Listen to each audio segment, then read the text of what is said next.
Hello and welcome back to another episode of Black Hair in the Big Leagues. I'm your host, Salisha Thomas, and today is a great day, y'all. I just recently celebrated my 1 year anniversary with the show, and I'm so excited. It started off with me just like texting my friends and being like, friends on Broadway being like, you're coming on my show. And then reaching out to people who I like didn't know but looked up to. And now it's really exciting when I have um great brands, especially black owned brands, reaching out to me to get to talk to them. And today we love a black owned business. Do we not? Today we've got a young black entrepreneur doing his thing, and I'm so excited to get to know him, to get to know his product, what he's doing, his brand, and also who he is. So you please help me welcome the founder of King's Crowning, Darrell Spencer. Hey, what's up? Oh my God. It's still so weird to hear the introduction like that. The founder of Founder of. XYZ. I'm Come still on. getting used to it, honestly. It's still like Step into your greatness. Step into we're, the glory, honey. we are here. No, but it takes some getting used to, like the Yes. founder of a business, I mean, it's a lot, but I mean, I love it. I mean, this is what I do. I don't even know you yet, and I'm proud of you. Do you know what I'm saying? I Like, appreciate it. do you know when I see my brothers and sisters doing big things, I'm like, yes, let's celebrate each other. Let's lift one another up. Let's support each other. Let's buy from each other. You know what I'm saying? Darrell, do you Yeah. come from a family of entrepreneurs, business? Like, No, I don't. where'd you get this from? Absolutely not. So I came from humble beginnings, right? So my parents, they didn't come from much means, right? But my parents, they grew up with not much. They grew up kind of, getting it from the ground up with their family, right? So hard work was just instilled within them from a very, very young age. So then, growing up, they've kind of built something for themselves, right? And found a glimpse of success in their own lanes, in their own fields. However, I was comfortable growing up, but they just raised me to be a go getter, and they raised me to understand what hard work looked like, right? So then I just watched and I admired that. But now, did I ever think that that would turn into like an entrepreneur and like have my own business? No, but it instilled just like this drive of just like, I don't know, like just ambition and like grind and nonstop grind. So um, it kind of came into fruition that way, But no, I didn't come from that background. It's So, kind of where did the mindset come from? And I love how you talk about your parents and yeah. how they supported you and all of the things. Where did the business mindset, when did that come in? Was it in school? Was it somebody from church? Like, where did that come from? Honestly, I think everybody has a business mindset, right? But in my opinion, it really came from just like teaching myself through resources like through YouTube, right? But I can kind of just explain like how I think the business kind of really fell into my lap, if it makes sense. Tell me Because more. yeah, I got you. So I didn't really enter this space thinking I'm going to create a business, and then the business turned into like what it is today, which is still crazy to me. I created honestly, I just wanted a product for my own hair. So I actually had, Mm, yeah, like you want to sit on that for a little bit. Like yeah. it was personal for me, and I think that's the crazy part about it was I didn't create a business. I didn't create the product to make a business and to have it do what it did today. I created it just because I needed a product as a black man for my own black hair, right? Black hair is so important, and I found Yes. I found a niche in the market, like black hair care for men specifically, also, and we kind of hit it and tapped it on the head, and it kind of took off. I think it's really surprising how many hair products for Black people are not by Black people. And it's getting more like we're getting more and more, but it's just like, how are we not? And so it's a great thing when we're making things for us that we know that we need, because that is where it begins. What was the first product that you have a range of products, which I would love Yes, to talk about, but what was the yeah. first thing that you made that you were like, man, I want this for me. Got you. So basically, this is how the business started out, right? So the business, and I said, the business started with like personal utility, right? So I had curls, right? I had curly hair, I had a fro. Once upon a time, now I'm bald. I have a fade, but I had some beautiful curls and a fro, moisturized. But I created my product because, truth be told, my curls weren't moisturized and they were dry, they were brittle, and I was getting tired of like waking up in the mornings and doing my hair. So I'm like, okay, I don't want to wear a bonnet, but I want to find a product that's kind of similar. Don't do that to me. I know. You don't want the bonnet, I didn't want the bonnet. I'm like, it has to be a product that it's like similar functionally to a bonnet, right? But kind of like the bonnet redefined and restyled and like marketed for men too. So I'm like, I'm gendering it. So I'm like, I'm on Google men's bonnets, men's hair protective wear on What? Google. I don't even know what popped up. Nothing. And I was so surprised. I'm like, there's so many black men with hair that has to get protected as well overnight, like women, right? But I Right. mean, I guess they don't care about us apparently, right? Oh, So no, not they don't care about they don't care you. about us. So I'm like, Jesus, I cannot be the only black man that's trying to find a product like this. That is so real. I've never even thought of bonnets for men.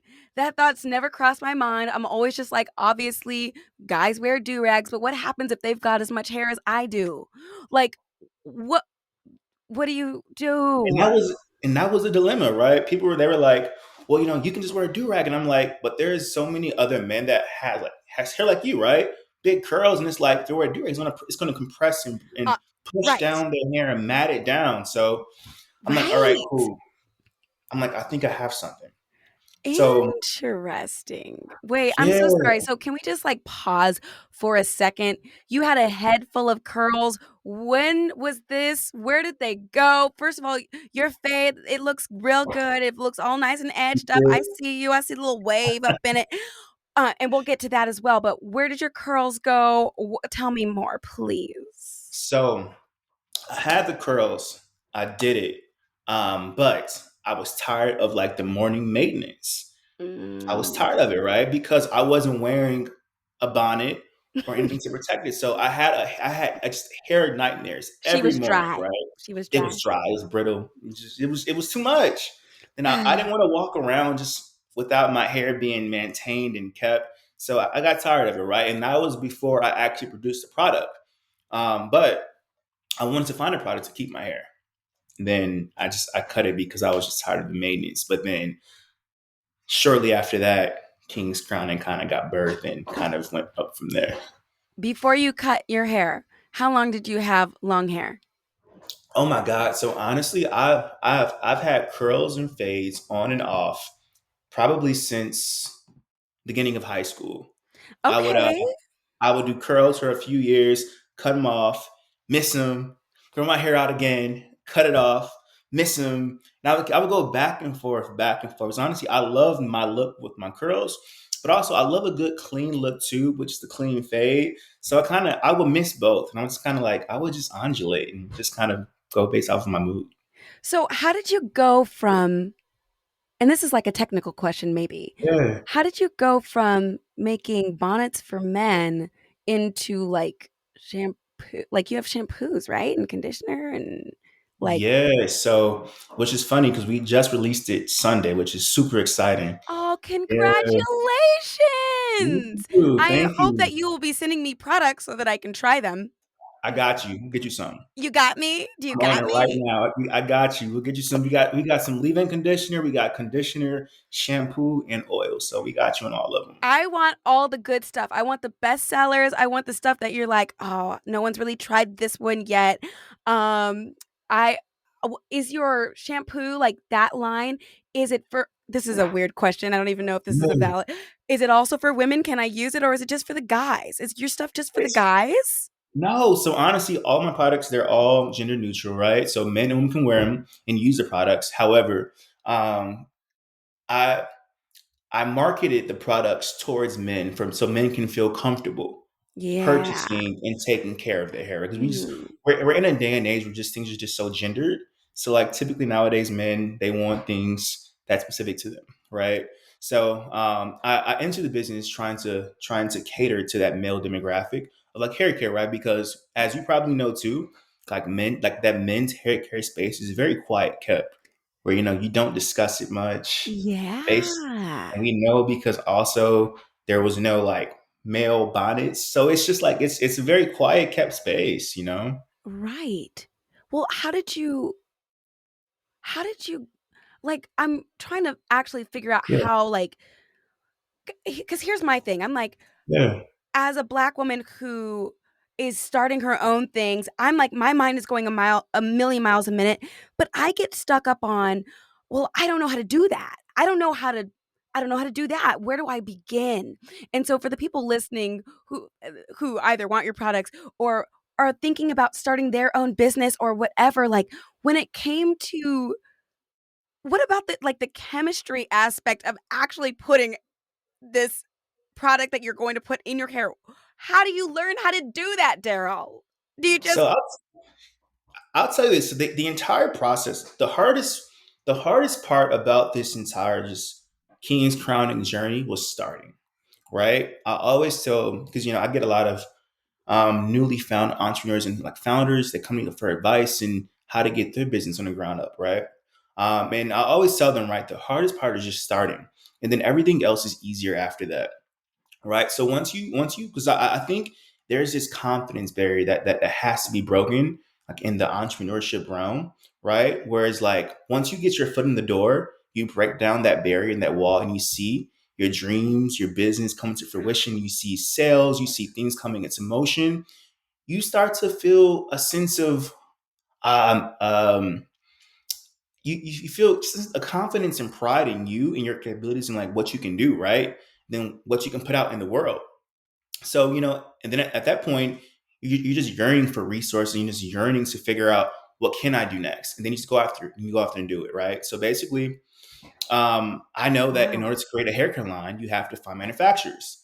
But how do you find manufacturers, right? Like, what do they look like? So I just kind of began like creating a long list of like top manufacturing companies for hair care products in the country, the nation. Kind of started calling.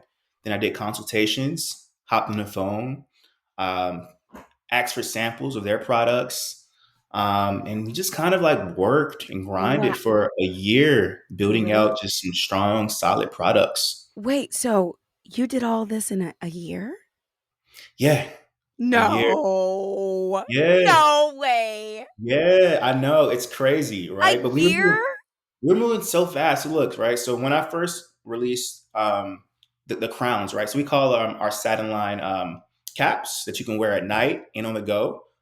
Satin line crowns, right? For kings and queens, you're getting crowned. You're crowning your hair. Basically, they were asking like crazy. All right, so how do I like how do I keep my hair up, right? So what do I do? Do I put oil in it? Do I like put leave-in conditioner? What do I do? So then I'm like, oh my God, like we can provide a full package, a full service, like stream of products, like right and beyond just like protective hair wear. Like we can give them actual hair because they're asking for this from us, right? So I'm like immediately, oh God, okay, cool. Let me figure it out. Let me do it. So it was grind time for me. I'm like, I Wow. have to That's figure this inspiring. out quick and soon and get it out to my customers because they were asking for it. All right, I've got another question for you. These are Shoot. all just things that I'm like, Salisha wants to know. Okay. What's the secret? Are products, give me a second. Yeah. Are products for different races? Is there a difference? Can white people use these products, or are they more, is there, is it all in marketing, or is something for everybody? Like, how does that work? Yeah. So basically, there's different hair products for different types of hair, right? So like thicker hair, more coarser hair, higher porosity, lower porosity hair, right? However, same Yes. chemicals, same makeup, right? Um, Shampoo cleanses, cleans, conditioner conditions, leave-in conditioner locks in moisture, provides added moisture, oil locks in and seals moisture, right? So once you just learn that general chemistry of what all the products do, you can essentially create like a strong and solid foundational products, right? That can fit the mold for all races. But with that being said, it's all in marketing, honestly, as well, right? So if you're marketing your products to just African Americans, right, with like African American models, that's primarily who's going to flock to your products, right? Right. Right. But if like in your digital advertising, right, if you put white faces, black faces, Hispanic faces, right, and you're kind Right. of showing this whole like multicultural like approach to your Then it marketing. feels, oh my gosh, this is like blowing my mind because it's so simple. It's easy to complicate things, but we can also make them. Yes. Okay. Digital advertising is the foundation of my business. That's kind of how we've been able to scale to. We've been in business for maybe a year and a half now, and we've been able to do well over seven figures, and that's due to digital advertising. Yeah, yeah, Congratulations. I know mama's proud, honey. yeah. I appreciate it. I mean, Wow. yeah, seven figures. I know. When we crossed that threshold, it was insane. Just thinking, like where we started, right? Started out like from like humbly like with just one product, and now we have like a string of just different products and diversified our product group. But like to see where we are now, it's still mind blowing. But I mean, it just tells you you can literally do anything that you put your mind to. I think that what's most important though is having like confidence in yourself, but also having resources around you, right?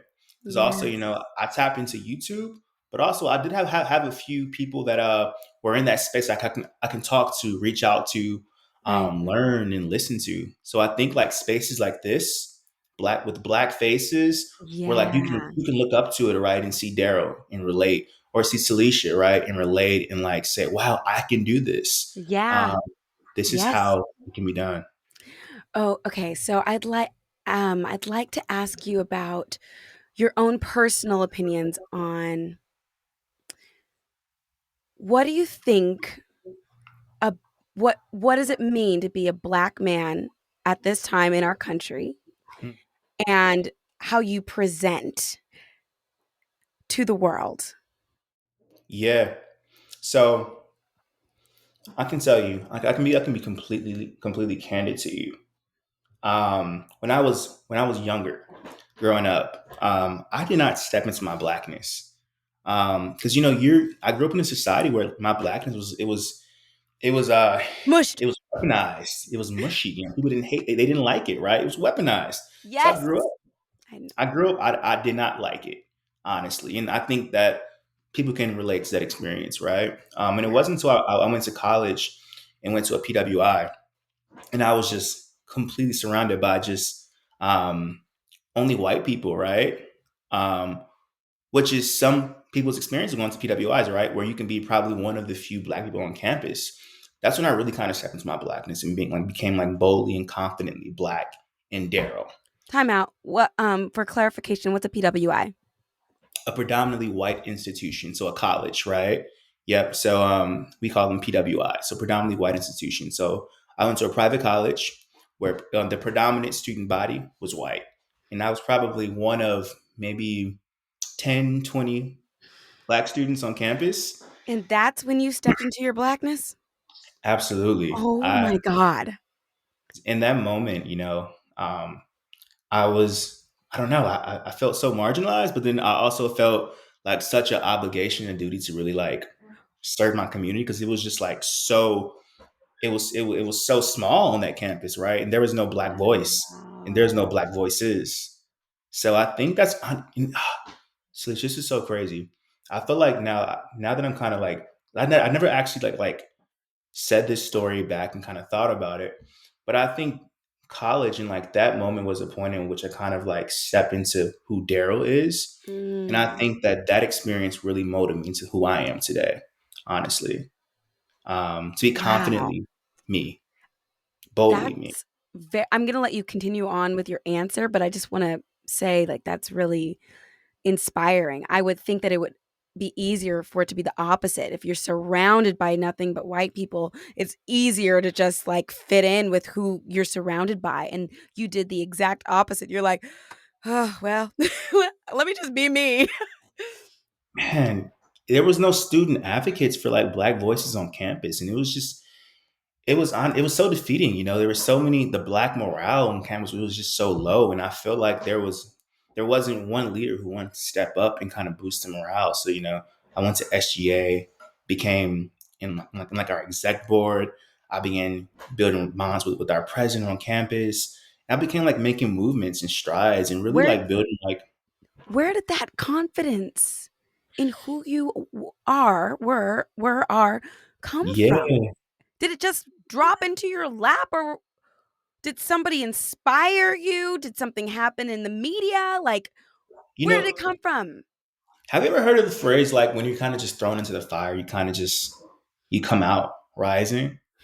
You Hmm. know, I really do feel like when I kind of got thrown into that fire, it really brought out who Daryl really is, right? So I think for so long I was lost, right?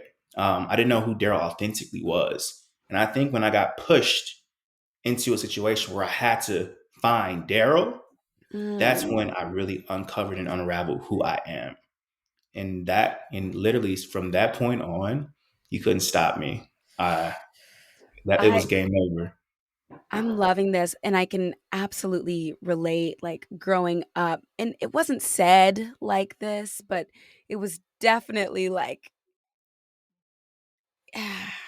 "Don't be so black." B No one said that to me, but that was the message Yeah, subliminally coming towards me, and, like, do your best to appeal to everybody and all the things, and, it wasn't until in recent years that I'm like, "This is exhausting. I'm black. Can I take just be off, black, please?" just taking off the mask and literally just Ugh, being able to breathe. yes. It Yeah, is liberating. It's freeing. It feels good. And then also when you realize that there are people who still like you and love you when you are your most most authentic self, authentic. and how actually your relationships become better because when you're your most authentic self, you attract the people who are supposed to be And people also in see your life. through it too. Mm, People see through it. right? People can tell when you're faking the funk. And they can also Mm. see when you're being just genuinely you. And then that's when you build the most authentic bonds, honestly. You know what I couldn't get over? Like, I used to wear a lot of wigs, and I love a wig. I think it's so fun. But back when I was wearing Yeah. wigs, it was not because it was fun, it was to hide my actual crown. And I always thought it was so weird that when people look at a picture of me, they'd be like, "It just doesn't look like you." And I'm like, "Are you kidding me? This wig is banging. You can't tell me I ain't a 10." What kind of wigs were they though? Was it like straight wigs? Was it curly? What kind of wigs Oh, no, they were were they like, giving? straight, I called them my Miss California wigs, like, very, like, what you would see, like, if you were a black Barbie, which is really like a white Barbie, like, not like an actual, like, today black Barbie, but it would be, like, straight hair with a nice wave with, like, a swoop bang, Love all the that. I loved it too at the time, but I always found it so weird when people saw my natural hair and they're like, "I like that better." I thought they were kidding. I thought Your they were natural. Yes. I couldn't see it. I didn't see it, and now it's like, it feels so much better to have my natural hair. It feels like, this is me. Can I tell you too? Like it's honestly it's so beautiful to me to see, but it's so liberating. Honestly, it's like it's the most beautiful thing in the world that now like just black natural hair is so like it's so embraced. Like we love to see it. Like and now you know in the workforce also it's far more acceptable. Now you can't discriminate against it. And I mean Yeah. people that are advocating for it, natural, Yes. beautiful curls, like flowy curls whether Yes. it's 4C, super tight, super loose, like they're just praising all different kinds of hair types. Yes, I and think that's the most beautiful thing. it should be this way. Do you have any kids? Do you have any daughters or anything? I don't, but hopefully soon. Really? Um, Okay, yeah, fingers crossed, prayers going up, all the things, and I just imagine that one day when you bring little babies into this world, whether they're boys or girls, that they will have the most beautiful crown. And by that, I mean however it grows out of their head. Yes. And that Yes. it will be celebrated. And also like raise them to embrace every single piece of their blackness too, specifically their hair. Like you said, when I see like these little girls running around with like little afros, it is The cutest thing it's the ever. cutest freaking thing ever. With the big two puffs too. I'm like, oh my gosh. Right? Like back in my day, and I don't think there was anything wrong with this, but back in my day, it was like, okay, we're gonna braid it up, twist it up, and make it real neat and clean. I think that's cute too. But like these days, these kids are running around with their curls out, Popping. honey. Popping. Curls on fleek. I am so here for it. I've got a couple more questions for you. Yeah. Showing up into the world today, what makes you feel seen as a Mm. as a black man, or What as a makes me man, or as a human? However you want to answer that. What makes yeah. Darrell feel seen? What makes me feel seen? Honestly, impact. I've gotten to a place now in my life where I feel like I'm really accomplishing the things that like I want in love personally, right? The financial means, the personal life. But now I feel like what makes me feel most seen is like I feel like I'm impacting lives and people they recognize that and they feel that, right? I think that's the beauty in what I'm doing now is that I can create businesses after business and then like have like other black women look up to me and see that and just kind of see like they can feel seen, right? They can feel they can do it. And then they reach out to me and I give them free game, right? Free knowledge and free advice. And honestly, that's the most gratifying thing to me is really just seeing like scaling my resources and really just providing a stare up. Because I think, it's a difference between like equity and like equality. Like you can give somebody a bench, they can stand over it, but they still may not be able to see into the stadium, right? Mhm. But, right, if you really understand where they are and provide equity and give them all they need to be on a level playing field and be eye to eye with a white man, right? Rather than just equality, you can make the world go round. So I think just really providing impact is what makes me feel most seen nowadays, I love honestly. that. I love that. And I would be remiss if I didn't ask you this because I don't have too many men on my show. I've had a few, but you might be the first one who was like actually doing hair care products Yeah. for men and women. And so I need to ask you, even though I know that our recording looks fuzzy right now, but it finalizes in HD, so don't worry. But I have to ask you, like, I think you've got waves. Am I seeing some waves? You see the wave Uh, action. We got some I think I waves. see some wave action.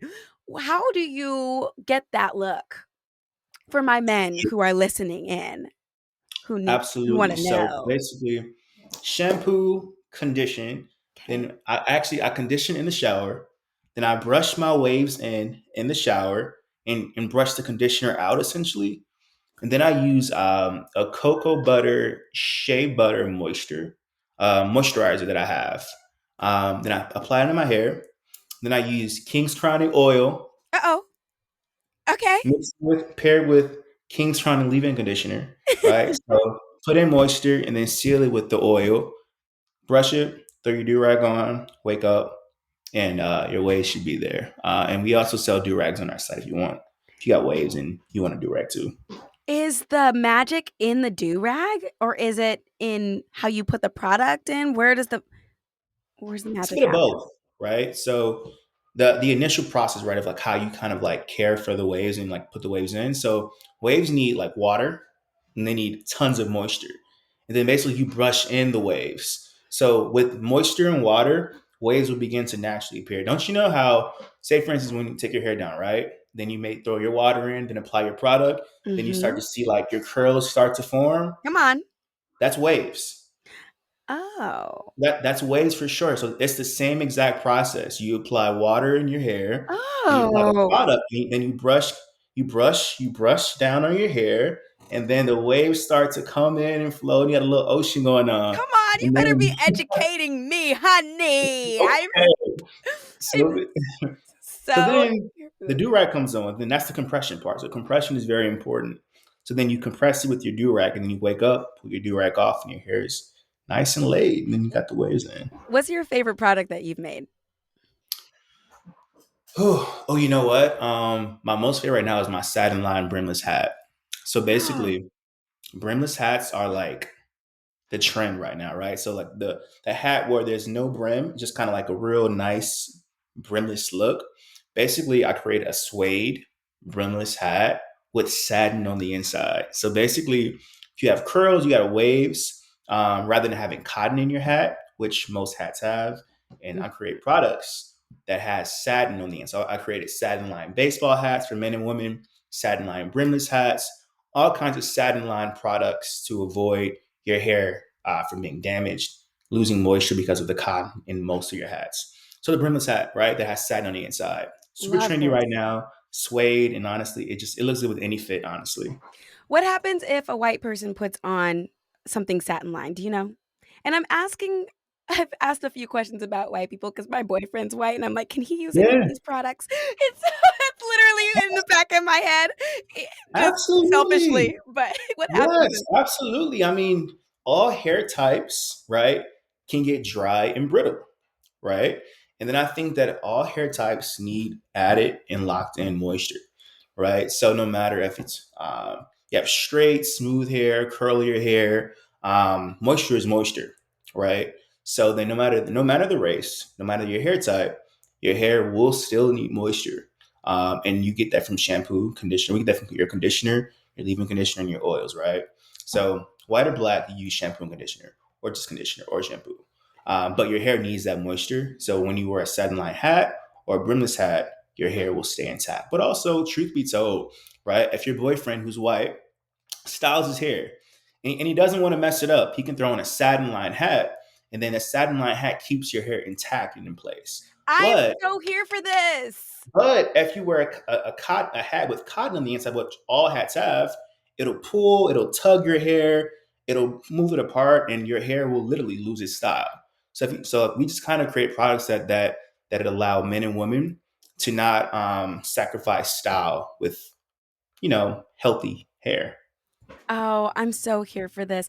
Darrell, this is so inspiring. I feel so excited and inspired by you. I'm so Um, happy that I've gotten to like talk to you and learn about your stuff. I will be expecting a package in the mail. I absolutely would like to we try got some of you. these things. And of course I'll post about it on my Insta. Where can people follow you? Where can people buy these products? Where can they find you? Tell me all the things. Absolutely. So basically, my business is King's Crowning. We sell tons of satin line products for the everyday man and woman, whether or not it's for you sleeping at night and you want to keep the moisture in your hair, or on the go and your hair's not done, you just want to protect it and just have it wrapped up. We create and provide products similar to that, of that products, right? You can find us on Instagram at Kings_crowning. And then on our website to purchase at kingscrowning.com. And personally, for me, if you want to follow me, I provide a lot of business tips, advice. My personal IG is DF_Spencer. Love it. Oh my goodness. Thank you so much for joining. It was a pleasure. Thank you for having me. Oh, Honestly, you're this awesome. was this was the highlight of my night. Honestly, I have one last interview. I had a busy day because of the product release that happened Sunday. But honestly, this was like it was just such good energy, good vibes. We Oh, love good vibes. We love good energy, and I we loved love a it. good vibe moment. We love Totally. I mean, honestly, this has been the highlight of my day too. I worked a long day as well. And this is it just feels like a good way to end the Absolutely. day. So thank you for joining me. We'll be looking for you, all of the things. Thank you so much, Darrell. Thank you so much. I appreciate it.